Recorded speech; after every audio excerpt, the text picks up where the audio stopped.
പ്രാർത്ഥിക്കാം. സ്നേഹവാനും പരിശുദ്ധനുമായ സ്വർഗ്ഗസ്ഥ പിതാവേ, അനുഗ്രഹീതമായ ഈ നിമിഷത്തിനായി നന്ദിയോട് സ്തോത്രം ചെയ്യുന്നു. ഞങ്ങൾക്ക് തിരുവചനം ചിന്തിക്കുവാൻ തരുന്ന ഭാഗ്യത്തിനായി സ്തോത്രം. അവിടുന്ന് ഞങ്ങളോട് സംസാരിക്കണമേ. ഈ പുതുവർഷം ഏറ്റവും അനുഗ്രഹമായി തീരുവാൻ സഹായിക്കണം. മഹത്വം അങ്ങ് സ്വീകരിക്കണം. യേശുവിൻ്റെ പൊന്നുനാമത്തിൽ പ്രാർത്ഥന കേൾക്കണം പിതാവേ, ആമേൻ. ദൈവനാമത്തിന് മഹത്വം ഉണ്ടാകട്ടെ. നിങ്ങൾക്കെല്ലാവർക്കും അനുഗ്രഹീതമായ ഒരു പുതുവത്സരം ഞാൻ ആശംസിക്കുന്നു. ഇന്നത്തെ ചിന്തയ്ക്ക് ആധാരമായി എടുത്തിരിക്കുന്ന തിരുവചന ഭാഗം യെശയ്യാ പ്രവാചകൻ്റെ പുസ്തകം 1-ാം അധ്യായം 1 മുതൽ 20 വരെയുള്ള തിരുവചന ഭാഗങ്ങളാണ്. വേദപുസ്തകം പരിശോധിച്ചാൽ ദൈവത്തിൽ നിന്ന് അകന്നു പോകുമ്പോഴെല്ലാം അവർക്ക് പരാജയങ്ങളും പ്രതികൂലങ്ങളും ഉണ്ടായിട്ടുണ്ട് എന്നുള്ളത് വ്യക്തമാണ്. ഈ ഭാഗത്തിൽ നമ്മൾ നോക്കുമ്പോൾ അശൂരിൻ്റെ ആക്രമണത്തിൻ്റെ പശ്ചാത്തലം ഇതിൻ്റെ പിന്നിലുണ്ട് എന്ന് നമ്മൾ മനസ്സിലാക്കാം. അതിനെല്ലാം കാരണം ദൈവവ്യവസ്ഥയിൽ നിന്ന് അകന്നു പോയതാണ് എന്ന് പ്രവാചകനിലൂടെ, ദർശനത്തിലൂടെ ദൈവം ദൂത് നൽകുകയാണ്. ജനത്തിൻ്റെ അവസ്ഥ കണ്ട് ദൈവത്തിന് തന്നെ വേദന തോന്നുകയാണ്. അവരെ സ്നേഹിക്കുകയും കരുതുകയും അവരെ സംരക്ഷിക്കുകയും ചെയ്യുന്ന ദൈവത്തോട് തന്നെ അവർ മത്സരിക്കുന്നു എന്നുള്ളത് വളരെ ദയനീയമായ അവസ്ഥയാണ്.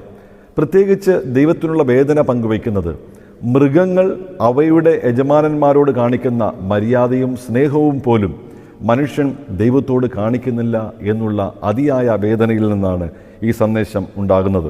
ഇവിടെ നമ്മൾ നോക്കുമ്പോൾ യെശയ്യാ പ്രവാചകന്റെ പുസ്തകം 1-ാം അധ്യായം 2 മുതൽ 4 വരെ ഇപ്രകാരം നമുക്ക് വായിക്കാം. ആകാശമേ കേൾക്ക, ഭൂമിയെ ചെവി തരിക. യഹോവ അരുളി ചെയ്യുന്നു, ഞാൻ മക്കളെ പോറ്റി വളർത്തി, അവരോ എന്നോട് മത്സരിച്ചിരിക്കുന്നു. കാള തൻ്റെ ഉടയവനെയും കഴുത തൻ്റെ യജമാനനെയും പുൽത്തൊട്ടിയെയും അറിയുന്നു, ഇസ്രായേലോ അറിയുന്നില്ല. എൻ്റെ ജനം ഗ്രഹിക്കുന്നതുമില്ല. അയ്യോ പാപമുള്ള ജാതി, അകൃത്യഭാരം ചുമക്കുന്ന ജനം, ദുഷ്പ്രവർത്തിക്കാരുടെ മക്കൾ, വഷളായി നടക്കുന്ന മക്കൾ. അവർ യഹോവയെ ഉപേക്ഷിച്ച് ഇസ്രായേലിൻ്റെ പരിശുദ്ധനെ നിരസിച്ച് പുറകോട്ട് മാറിക്കളഞ്ഞിരിക്കുന്നു. ഇതാണ് ദൈവത്തിൻ്റെ വേദന. ജനം ദൈവത്തിൽ നിന്ന് അകന്നുപോയി. ദൈവത്തോട് കാണിക്കേണ്ട സ്നേഹവും മര്യാദയും ഒന്നും കാണിക്കാതെ ജീവിക്കുന്നു എന്നാണ്. അതിനാൽ ശിക്ഷ നൽകിയാൽ തിരുത്തുന്ന അവസ്ഥ പോലും അവർ മറികടന്നു പോയിരിക്കുകയാണ്. ദൈവത്തിന് ശിക്ഷിച്ച് നേരെയാക്കാം എന്ന് കരുതിയാൽ ആ അവസ്ഥ പോലും അവർ തരണം ചെയ്ത് മുമ്പോട്ട് പോയിരിക്കുകയാണ്. കൂടുതൽ വഷളത്വത്തിലേക്ക് പോയിരിക്കുകയാണ് എന്ന് തിരുവചനം പറയുകയാണ്. 5-ാം വാക്യം, ഇനി നിങ്ങളെ അടിച്ചിട്ട് എന്ത്, നിങ്ങൾ അധികം പിന്മാറുകയേ ഉള്ളൂ എന്നാണ് തിരുവചനത്തിൽ പറഞ്ഞിരിക്കുന്നത്. ഇപ്രകാരമുള്ള അവസ്ഥയിൽ ദൈവത്തിൽ നിന്ന് അന്യപ്പെട്ട് ജീവിക്കുന്ന ദൈവജനത്തിൻ്റെ ജീവിതത്തെ കണ്ട് ദൈവം വേദനിക്കുകയാണ്. ഈ അവസ്ഥയുടെ അനന്തര ഫലങ്ങൾ എന്താണ്, എന്തൊക്കെയാണ് ഇതിൻ്റെ കോൺസിക്വൻസസ് എന്ന് നമ്മൾ നോക്കിയാൽ 2 കാര്യങ്ങളാണ് പ്രധാനമായിട്ടുള്ളത്. ഒന്ന്, ജനം വളരെ ഗുരുതരമായ രോഗ അവസ്ഥയിലാണ് എന്ന് തിരുവചനം പറയുന്നു. ജനം വളരെ ഗുരുതരമായ ആരോഗ്യ പ്രശ്നങ്ങൾ നേരിടുകയാണ്.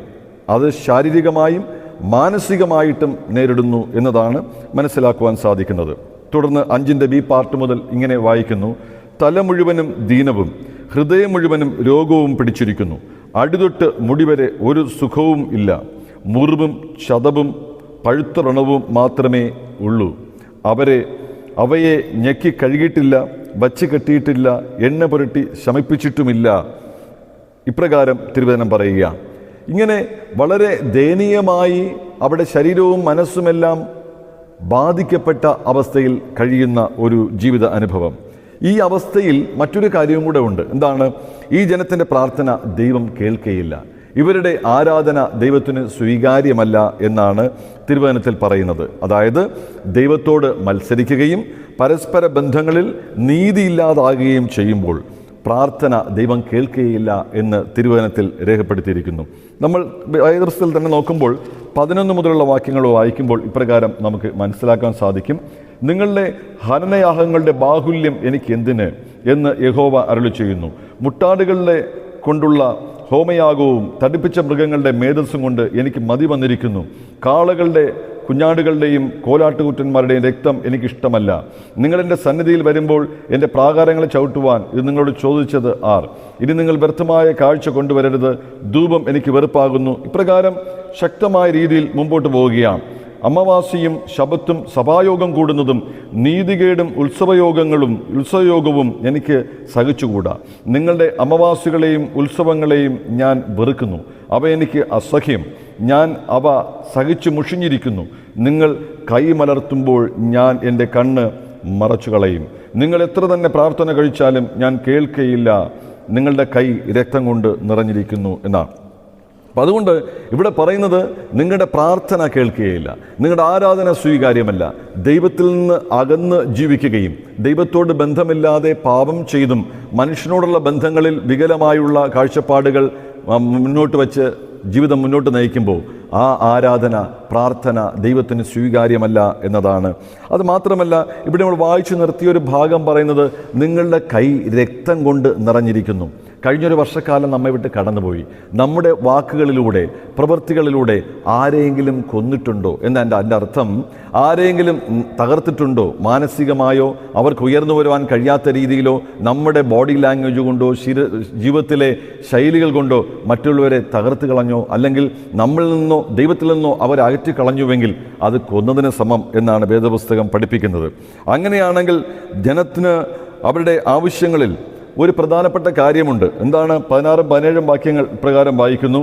നിങ്ങളെ കഴുകി വെടിപ്പാക്കുവിൻ, നിങ്ങളുടെ പ്രവൃത്തികളുടെ ദോഷത്തെ എൻ്റെ കണ്ണിന് മുമ്പിൽ നിന്ന് നീക്കിക്കളവിൻ. തിന്മ ചെയ്യുന്നത് മതിയാക്കുവിൻ, നന്മ ചെയ്യുവാൻ പഠിപ്പിൻ. ന്യായം അന്വേഷിപ്പിൻ, പീഡിപ്പിക്കുന്നവരെ നേർവഴി കാണിപ്പിൻ. അനാഥന് ന്യായം നടത്തിക്കൊടുപ്പിൻ, വിധവയ്ക്ക് വേണ്ടി വ്യവഹരിപ്പിൻ. ഇപ്പം ഇവിടെ പറയുന്ന കാര്യമെന്ന് പറയുന്നത്, നിങ്ങൾ ദൈവസന്നിധിയിൽ ആരാധനയ്ക്ക് വരുന്നതിന് മുമ്പ് വ്യക്തമായി പറയുന്നത് നിങ്ങളുടെ ജീവിതങ്ങളെ കഴുകി വെടിപ്പാക്കണം. ജീവിതത്തിലെ പാപങ്ങളെയും ദോഷങ്ങളെയും അകറ്റുവാൻ, അത് വെടിഞ്ഞു കളയുവാൻ, ഉപേക്ഷിക്കുവാൻ മനസ്സ് കാണിക്കണം എന്നാണ്. മാത്രമല്ല, മനുഷ്യനോടുള്ള ബന്ധവും ശരിയാക്കണം. യേശു കർത്താവ് പറയുകയാണ്, ദേവാലയത്തിലേക്ക് പോകുമ്പോൾ നിന്റെ സഹോദരന് നിന്നോട് എന്തെങ്കിലും പ്രയാസമുണ്ടെന്ന് തോന്നിയാൽ ആദ്യം അവിടെ പോയി നിരന്നിട്ട് വന്ന് നിനക്ക് യാഗമർപ്പിക്കുക, ദൈവത്തിന് ആരാധന അർപ്പിക്കുക എന്ന് പറയുകയാണ്. അതുകൊണ്ട് ദൈവത്തോടുള്ള ബന്ധവും മനുഷ്യനോടുള്ള ബന്ധവും വികലമാക്കുന്ന പാപത്തിന് പരിഹാരമുണ്ടായാൽ മാത്രമേ ദൈവസന്നിധിയിൽ നമ്മുടെ ജീവിതത്തിനും പ്രാർത്ഥനയ്ക്കും ആരാധനയ്ക്കും സ്വീകാര്യത ഉണ്ടാകുകയുള്ളൂ. കർത്താവെ, ഈ പുതുവർഷത്തിൽ എനിക്ക് ജീവിതം തിരുത്തണം എന്ന ആഗ്രഹത്തോടെ കർത്താവിൻ്റെ അടുക്കലേക്ക് വരികയാണെങ്കിൽ ഏറ്റവും അനുഗ്രഹമായിരിക്കും. എന്നോട് തന്നെ പുച്ഛം തോന്നാത്ത ദൈവത്തോടും മനുഷ്യനോടും സ്വയവും സമാധാനമുള്ള ഒരു ജീവിതം എനിക്കുണ്ടാകണം, സൗഖ്യം എനിക്കുണ്ടാകണം എന്ന് ആഗ്രഹമുണ്ടെങ്കിൽ കർത്താവിൻ്റെ അടുക്കൽ വരാം. കർത്താവിന് പരിഹാരമുണ്ട്. 18 വാക്യം ഇപ്രകാരം പറയുന്നു: നിങ്ങളുടെ പാപങ്ങൾ കടുംചുവപ്പായിരുന്നാലും ഹിമം പോലെ വെളുക്കും, രക്താംബരം പോലെ ചുവപ്പായിരുന്നാലും പഞ്ഞി പോലെ ആയിത്തീരും. നിങ്ങൾ മനസ്സുവച്ച് കേട്ട് അനുസരിക്കുന്നുവെങ്കിൽ ദേശത്തിലെ നന്മ അനുഭവിക്കും. മറുത്തു മത്സരിക്കുന്നുവെങ്കിലോ നിങ്ങൾ വാളിന് ഇരയായിത്തീരും. യഹോവയുടെ വായ് അരുളി ചെയ്യുന്നു എന്നാണ്. ഇപ്രകാരം ദൈവം ആഹ്വാനം ചെയ്യുന്നത് ദൈവത്തിങ്കിലേ തിരിയുവാനാണ്. പാപങ്ങളെ കഴുകിക്കളയുവാൻ ദൈവം മനസ്സോടെ നമ്മെ ക്ഷണിക്കുകയാണ്. അപ്പം അത് അനുസരിച്ചില്ല എങ്കിൽ തിന്മയുണ്ടാകും, ന്യായവിധി ഉണ്ടാകും എന്ന് വേദപുസ്തകം തന്നെ നമ്മെ പഠിപ്പിക്കുകയാണ്.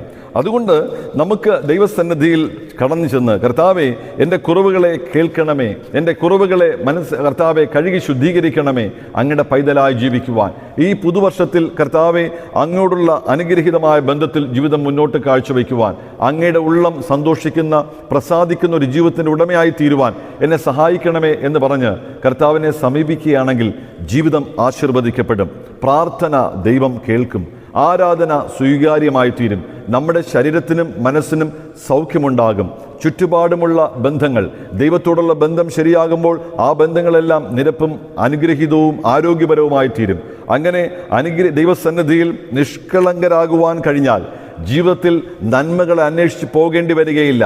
നന്മയും കരുണയും എൻ്റെ ആയുഷ്കാലമൊക്കെയും എന്നെ പിന്തുടരും എന്ന് തിരുവചനത്തിൽ പറയുന്നത് പോലെ ഒരു കുറവും വരാതെ നടത്തുവാൻ ദൈവം മതിയായവനാണ്. പ്രതികൂലങ്ങളിലും പ്രയാസങ്ങളിലും കൂടെയിരിക്കാം എന്ന് പറയുന്ന കർത്താവ് കൂടെയുണ്ട്. ചെങ്കടലോ മറ്റ് പ്രതിസന്ധികളോ കൂരുകൾ താഴ്വരയോ ജീവിതത്തിൻ്റെ പരിസമാപ്തിയാകെയില്ല. അതിനപ്പുറമായി അനുഗ്രഹീതമായ ജീവിതം മുന്നോട്ട് നയിപ്പാൻ ദൈവം സഹായിക്കും. അതുകൊണ്ട് കർത്താവിൻ്റെ അടുക്കലേക്ക് വന്ന് ജീവിതം സന്തോഷദായകമാക്കി മാറ്റുവാൻ ദൈവത്തിൻ്റെ പരിശുദ്ധാത്മാവ് നമ്മെ സഹായിക്കുമാറാകട്ടെ. ആമേൻ. നമുക്ക് പ്രാർത്ഥിക്കാം. സ്നേഹവാനും പരിശുദ്ധനുമായ സ്വർഗ്ഗസ്ഥ പിതാവേ, ഞങ്ങളെ കേൾപ്പിച്ച തിരുവചന സത്യങ്ങൾക്കായി സ്തോത്രം. കർത്താവിങ്കലേക്ക് വന്ന് കഴുകപ്പെട്ടവരായി ജീവിതം മുന്നോട്ട് നയിപ്പാൻ ഞങ്ങളുടെ ആരാധനയും പ്രാർത്ഥനയും ദൈവത്തിന് സ്വീകാര്യമായി തീരുവാൻ, ദൈവത്തോടുള്ള ബന്ധവും മനുഷ്യനോടുള്ള ബന്ധവും ഏറ്റവും അനുഗ്രഹീതമായി ദൈവസന്നിധിയിലും മനുഷ്യരുടെ മുമ്പിലും നിഷ്കളങ്കമായൊരു മനോഭാവം പുലർത്തുവാനും ഞങ്ങളെ സഹായിക്കണം. യേശുവിൻ്റെ നാമത്തിൽ ഞങ്ങളുടെ പ്രാർത്ഥന കേൾക്കണം പിതാവേ. ആമേൻ.